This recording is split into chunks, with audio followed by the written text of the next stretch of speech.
Hello दोस्तों, आज मैं आपको सुनाऊंगा राजकुंवर और तेली की बिटिया, एक बहुत ही मजेदार कहानी। एक राजा था, उसका नाम शेर सिंह था। उसका एक बेटा था। वो बचपन से ही एक तेली की बेटी रुपैनी के साथ खेलता कूदता था, जिसके कारण बड़े होने पर दोनों आपस में प्रेम करने लगे। एक दिन राजकुमार एक साधु के पास गया। वो तेली की बेटी भी उसी साधु के पास पहुंची। राजकुमार को नहीं मालूम था कि रुपैनी उसी साधु के पास जाने वाली है। दोनों साधु की कुटिया में मिले। दोनों ने साधु के यहाँ जाकर पूजा पाठ किया और अपनी मुराद पूरी करने के लिए साधु से वरदान मांगा। तब साधु ने कहा, आज मैं तुमको किसी भी प्रकार का वरदान नहीं दे सकता। तुम दोनों कल सुबह मुर्गा के बोलते ही मेरी कुटिया में आ जाना। उसके बाद दोनों साधु की कुटिया से जाने लगे। अब दोनों एक साथ चलने लगते हैं। रास्ते में जोर से आंधी पानी एक साथ आ गए। वो दोनों पानी से बचने के लिए एक झोपड़ी में घुस जाते हैं। उसी समय एक बैल भी उस झोपड़ी में आ गया। बहुत देर तक पानी गिरता रहा। दोनों पानी बंद होने की रास्ता देखते रहे। पानी गिरना बंद नहीं हुआ। वे दोनों उस झोपड़ी के अंदर सो गए, परंतु दोनों एक साथ नहीं सोए। राजकुमार एक कोने में सोया तो रुपैनी दूसरे कोने में सोई। बैल भी उन दोनों के बीच में जाकर बैठ गया। राजकुमार ने अपने और रुपैनी के बीच अपनी तलवार और कुछ लकड़ियां रख दी थीं। बहुत सुबह पानी बंद हो गया और मुर्गा बोलने के कुछ समय बाद दोनों उठ गए। दोनों जल्दी जल्दी साधु की कुटिया में पहुंचे। वहां पर दोनों ने पूजा की और साधु से आशीर्वाद मांगा। तो साधु ने कहा, अब बहुत समय हो गया, तुम लोग मुर्गा के बोलते ही क्यों नहीं आए? राजकुमार ने विनती की और कहा, महाराज, जोर से आंधी तूफान आ गया था, जिसके कारण हम लोग घर भी नहीं गए और बगीचा में एक झोपड़ी के अंदर रात भर सोते रहे। ये सुनकर साधु नाराज हो गया। वो कहने लगा, तुम दोनों जब एक साथ सोए थे तो तुमने जरूर पाप किया होगा। राजकुमार और रुपैनी ने कहा, महाराज, हम लोगों ने कोई पाप नहीं किया। हम दोनों के बीच एक तलवार, एक लकड़ी और एक बैल था। साधु ने बैल से पूछा, क्या ये लोग सच बोल रहे हैं? तो बैल ने कहा, हाँ महाराज, ये लोग सच बोल रहे हैं। तब साधु ने उन दोनों पर हल्दी डाली और तुलसी के साथ फेरे दिलाकर दोनों का विवाह कर दिया। उसके बाद राजकुमार और रुपैनी वहां से अपने घर जाने लगे। तब रास्ते में नगर के लोगों ने देखा कि राजकुमार तेलीन के साथ नगर में घूम रहा है। राजा के सैनिकों ने यह बात राजा को बता दी। राजा ने अपने बेटे को बुलाया और कहा कि तुमने रुपैनी के साथ पाप किया है। राजकुमार ने कहा, नहीं, मैं कसम खाकर कहता हूँ कि मैंने उसकी बेटी के साथ किसी भी प्रकार का पाप नहीं किया है।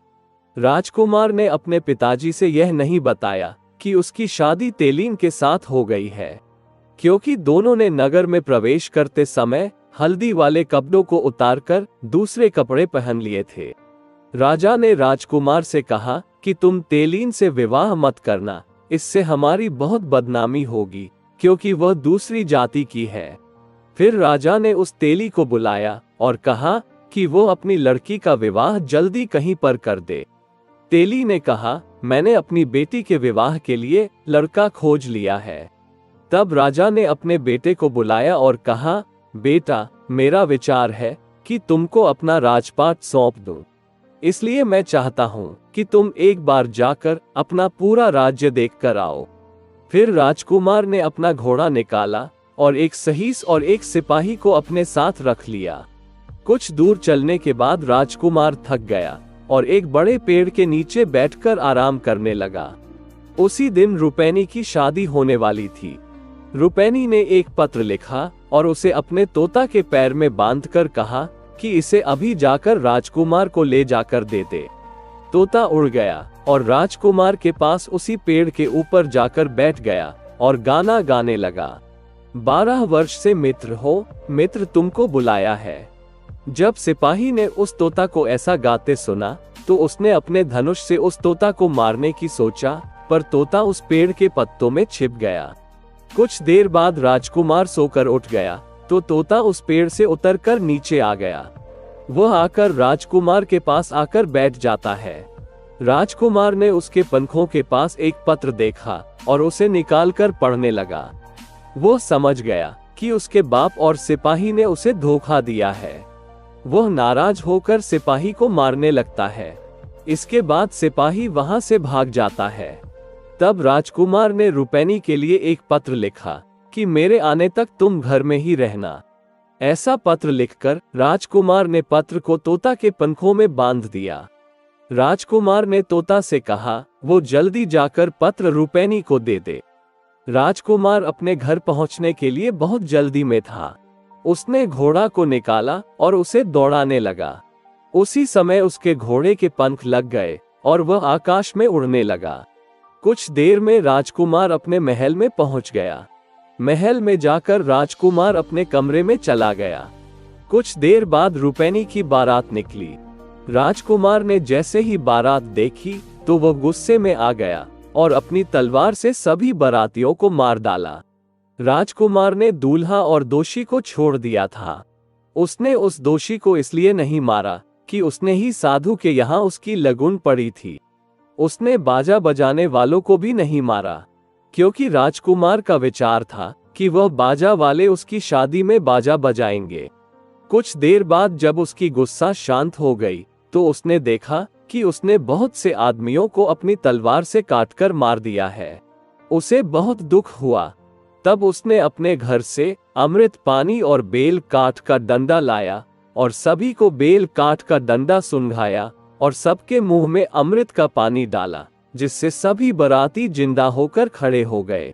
इसके बाद राजकुमार अपने घर वापस आ गया। तेलीन का विवाह हो गया। बाराती उसे विदा करके ले गए। राजकुमार को इतना दुख हुआ कि उसने साधु बनने का विचार कर लिया। उसने राजकुमारों वाली पोशाक उतारी और अपने शरीर में भभूत लगा ली और कंधे पर मृग छाला डाली और हाथ में कुबरी डंडा रखा और साधु का भेष रखकर तेलीन की खोज में चल दिया। जब राजकुमार उस शहर में पहुंचा जहां रुपैनी अपने पति के साथ रहती थी, तब राजकुमार उस नगर के पहले वाले घर में गया। वहां पर एक बूढ़ी रहती थी। राजकुमार ने उस बूढ़ी से कहा कि वो वहां रहना चाहता है। तो बूढ़ी ने कहा उसके खुद ही रहने के लिए जगह नहीं है, उसे कहां से रखेगी। तब राजकुमार ने उस बूढ़ी को 20 रुपया दिया तो बूढ़ी ने उसको आंगन में सोने के लिए जगह दे दी। दूसरे दिन राजकुमार गाते हुए भीख मांगता सारे नगर में घूमते फिर रहा था। वह नगर भर में गाना गाता घूम रहा था कि राजा शेर सिंह का बेटा जोगी हो गया भैया, मांगता है रुपैनी का दान। उस तेली के नौकर ने जाकर उस तेली को यह विचित्र गाना के बारे में बताया। तो उस तेली ने उस साधु को अपने घर पर बुलाया। घर पर आते ही साधु फिर से वही गाना गाने लगा।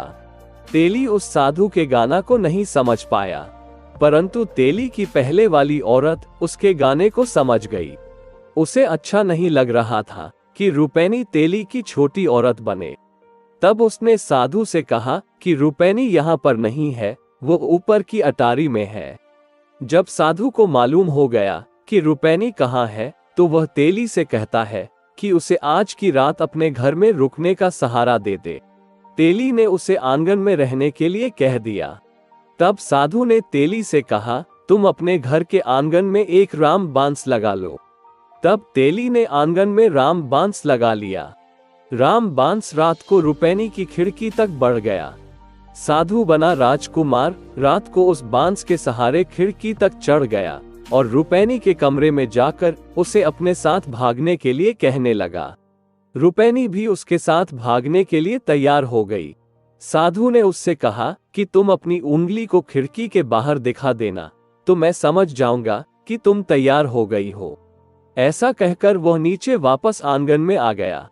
रात को रुपैनी ने अपनी अंगुली खिड़की के बाहर निकाल दी, जिससे राजकुमार समझ गया कि रुपैनी तैयार हो गई है।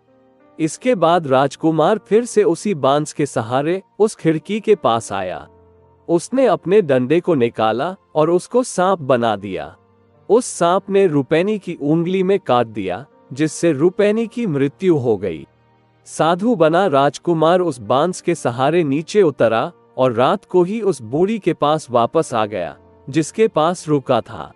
दूसरे दिन सुबह तेली ने देखा कि उसकी पत्नी की मृत्यु हो गई है, तो वह सुबह सुबह उसकी लाश लेकर अंतिम संस्कार के लिए शमशान घाट ले गया।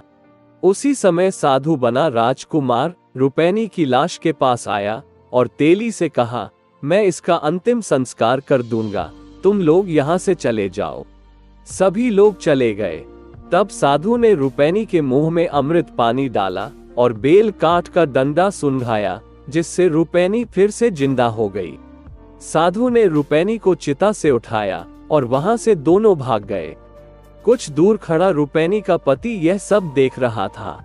उसका पति उन दोनों के पीछे दौड़ा। साधु उस बूढ़ी के घर पर आ गया। वह तेली भी उसके पीछे पीछे आ गया। उस बूढ़ी ने उस तेली को बगीचा में बुलाया। तेली बगीचा में गया तो उस बूढ़ी ने एक गन्ना तोड़कर उस तेली को खाने दिया। बूढ़ी ने उस तेली से पूछा, ये गन्ना कैसा लगा? तेली ने कहा, बहुत ही मीठा था, अच्छा लगा। बूढ़ी ने दूसरा टुकड़ा काटा और उसे खाने दिया। फिर पूछा, अब ये टुकड़ा कैसा लगा? तब तेली कहता है, ये पहले वाले से कम मीठा लग रहा है। तब बूढ़ी ने गन्ना के सबसे ऊपर के भाग को तोड़कर खाने को दिया और पूछा, ये कैसा लगा? तब तेली ने कहा, ये बिल्कुल भी मीठा नहीं है। ऐसा कहकर उसने उस गन्ना को थूक दिया। तब उस बूढ़ी ने कहा, जैसा ये गन्ना फुनगी की तरफ से बिल्कुल मीठा नहीं लग रहा है, उसी तरह तुम्हारी औरत है जिसे वह साधु लेकर भाग गया है। क्योंकि वह उस साधु को चाहती है, इसलिए तुम उसे वापस लेने मत जाओ। तेली उस बूढ़ी की सलाह मान गया और उसे वापस लेने नहीं गया। राजकुमार अपने राज्य में लौट गया। जब वह राजकुमार अपने महल में पहुंचा, तब राजा ने अपना राज्य राजकुमार के हाथों में सौंप दिया। राजकुमार उस राज्य में राज करने लगा और अपनी पत्नी तेली की लड़की रुपैनी के साथ खुशी खुशी रहने लगा। जिस प्रकार से राजकुमार के जीवन में खुशी आई, उसी प्रकार सबके जीवन में खुशी आए। धन्यवाद दोस्तों।